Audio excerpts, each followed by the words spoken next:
la parte superior de la izquierda de su pantalla, voy a hacer grande para que alcance a ser legible, empieza el origen de esto.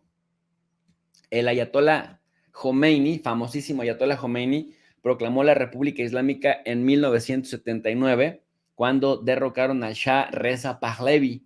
El Shah Reza Pahlavi era aliado de Occidente, principalmente de Estados Unidos, y ahí podemos encontrar buena parte de las explicaciones de por qué Irán tiene capacidad nuclear, aunque digan en este momento que no hay intención de crear un arma. Para 1980, Washington rompió relaciones diplomáticas con Irán porque también el ayatolá Khomeini declaraba a Estados Unidos el principal enemigo de la revolución islámica. Entonces, Estados Unidos desde 1980 impuso un embargo comercial a Irán. El pretexto, pues que no había democracia y que había socavado las instituciones. El pretexto es que Estados Unidos se abroga el derecho de ser el que decida quién es democrático y quién no, y a quién hay que sancionar y a quién no. Después, Estados Unidos financió, junto con Arabia Saudita y otras petromonarquías del Golfo, una guerra en contra de Irán. Financiaron al también recientemente llegado en ese momento Saddam Hussein, una guerra de Saddam Hussein en contra de la República Islámica de Irán. Y en ese sentido, pues fue tan sangriento que a Irán no le quedó de otra más que armarse hasta los dientes para poder repeler las agresiones de Occidente. Cabe recordar que para 1988 también un Airbus de la Iran Air fue derribado por un buque de guerra estadounidense. Un buque de guerra de Estados Unidos derribó a un avión comercial de pasajeros. Hubo 290 muertos en 1988. Finalmente la guerra terminó. Tanto Irak como Irán quedaron tremendamente desgastadas con economías deficitarias, pero Irán había aprendido la lección. Para 1993, cuando Estados Unidos impulsó la política del nuevo orden mundial, Washington incriminó a Teherán en el atentado contra el World Trade Center, que después supimos que Osama Bin Laden se había declarado responsable y se cayó, digamos, las falsas acusaciones por parte de Estados Unidos. Para 1995 también se dio un embargo económico de Estados Unidos a Irán. Luego llega en el año 2000 George W. Bush, Baby Bush, y colocó a Irán entre los países de lo que denominó el eje del mal, de los países, decía Bush, Baby Bush, que apoyaban al terrorismo.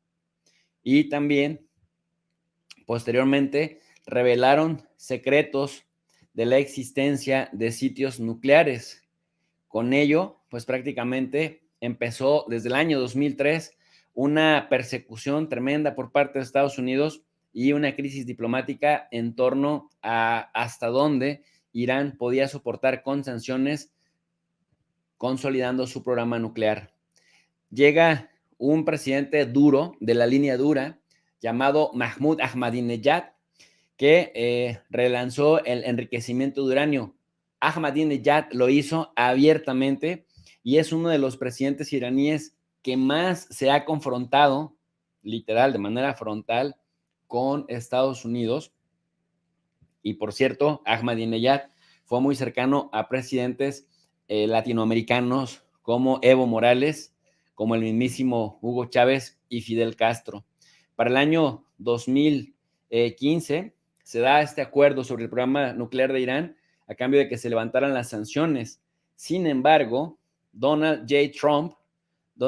Trump rompe con eso y retira a Estados Unidos del acuerdo nuclear y restablecimiento de sanciones. Hasta la fecha, los demócratas siguen condenando a Donald J. Trump y lo siguen culpando justamente de haber dado tiempo para que Irán siguiera enriqueciendo uranio. Y bueno, ya para el 2019, los guardianes de la revolución aseguraron haber derribado también un dron estadounidense.